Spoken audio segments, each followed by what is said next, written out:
রুমে আলো বাতাস কিছুই ঠোকে না। বন্দিরা জানে না তারা কোথায় আছে, সময়টা কি দিন নাকি রাত।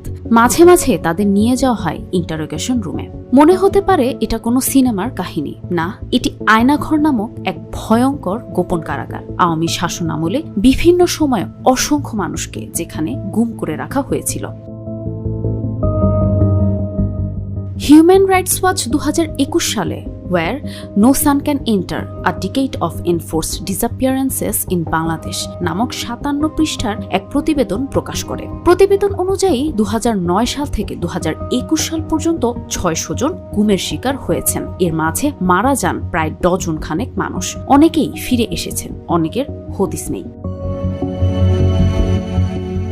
গত 6ই আগস্ট প্রায় 8 বছর পর আয়নাঘর থেকে জীবিত ফেরত এসেছেন প্রয়াত জামাত নেতা মীর কাশেম আলীর ছেলে ব্যারিস্টার